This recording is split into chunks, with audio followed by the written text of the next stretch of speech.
If you're trying to figure out what screws to choose for projects around your home, well, there is no shortage of screws in the marketplace, so it can be very confusing. Well, there are 4 specific attributes of screws that you will want to have a good understanding of before you make your purchase, and I'm going to walk you through all 4 of them now.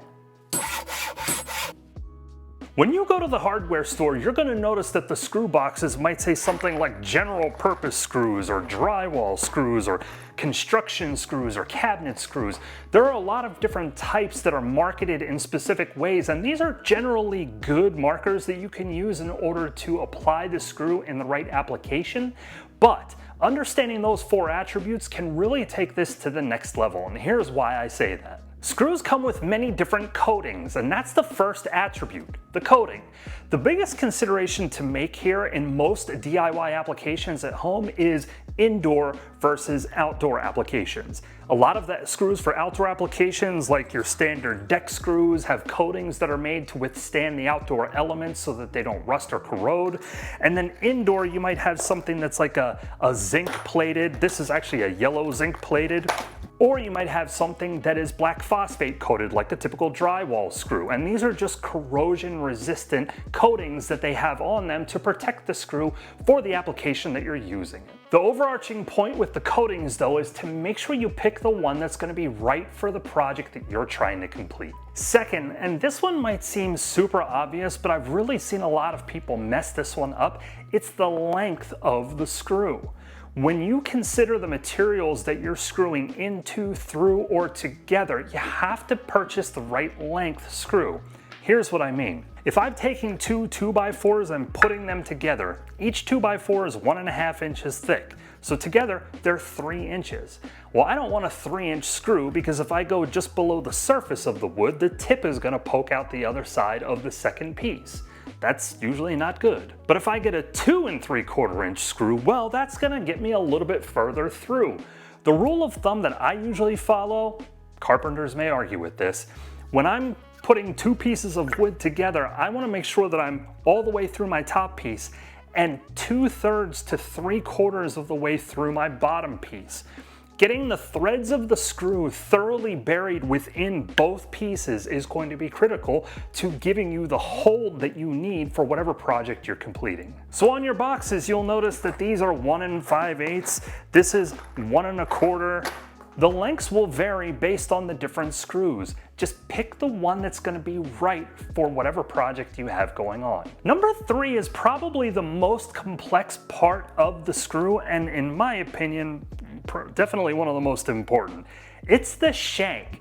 And the shank has kind of 3 parts, starting with the tip of the screw. You're probably accustomed to a standard screw tip that is just a pointy tip, nothing crazy about it. You push it into the surface you're trying to drill into, and it may or may not go in easily, but a pointy tip is pretty common. There are also some that are called auger tips, and they have a little bit of a cutout down at the end of the screw.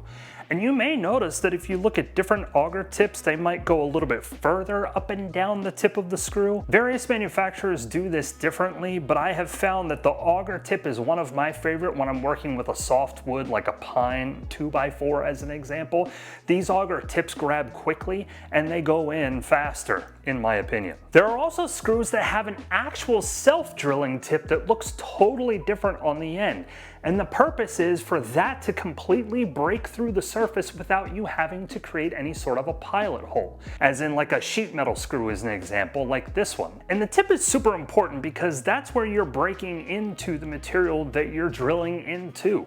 So if you have a 2x4 like this, something like an auger tip is going to work super well. It would work well in a wood application like this as well.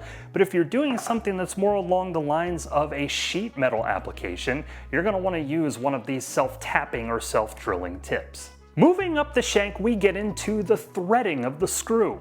A wood screw is typically going to be like a coarse thread screw, something along the lines of this guy right here. When you look at the threads of the screw, they're a little bit more vertical than you might see on something like a sheet metal screw that has finer threads that are a little bit more horizontal. These are made to hold the type of material that you are screwing into, so purchasing the right thread is going to be enormously important. For most of your applications around the house, you're probably just drilling into or screwing into wood. So having some sort of a coarse threading for your softer woods or a finer thread for some of your harder woods, those are going to be the considerations you will want to make. But there is one thing that most people don't consider, and it's the top part of the shank that doesn't have threads on some screws. So you may purchase a screw like this guy where the threads go all the way up to the head of the screw. You may also have some screws laying around that have a full shank above the coarse threads.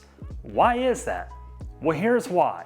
Have you ever tried to screw two boards together and you find that they don't have a nice tight fit when you finish screwing them in? As a matter of fact, as you screw further into the material, it almost feels like that same gap doesn't change at all. If you have threads that run the full distance of your screw, that's why you're running into that problem. If you think about something like a cabinet screw, like this guy right here, it has this blank shank section at the top, and the whole purpose here is, once it gets through the first section of wood, it's not going to continue threading the first piece. It's going to hold the first piece, and the threads will go further into your second piece, therefore sucking the two boards together to get a really tight fit. So if you're in a situation where you need to have a tight fit between those two boards, keep an eye out for the blank section, that smooth section of the shank under the screw head. Oh, and one more thing about the shank.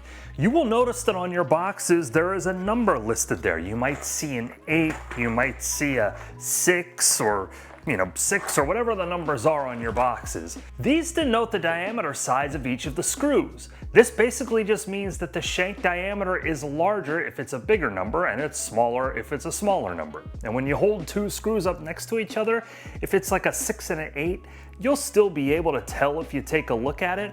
Theoretically speaking, the bigger the diameter, the more weight the screw can hold, but there's a little bit more to it than just the diameter, and I'll have to cover that in another video. Fourth and final is the head of the screw, and I would argue this is the most important part aside from the shank. And there are several different types of screw heads that you're going to find. Drywall screws come with a bugle head, and it's shaped like this so that it doesn't tear out the drywall as you screw it into the studs. You have a hex head. Most of these have a flat bottom to them to help hold down to the surface, but they do protrude from the top, and they use a wrench or a hex bit in order to screw it in or out. Then you have a pan head screw. This is pretty common on something like a cabinet screw because it needs to have that flat head in order to hold that surface and pull it against whatever you're anchoring it into. Then you have your flathead screws, and these are made to sit flush with the surface or maybe just below if you're going to fill it in on top, so it looks like you have a nice smooth finished top. But in addition to the head type, there's also the drive type.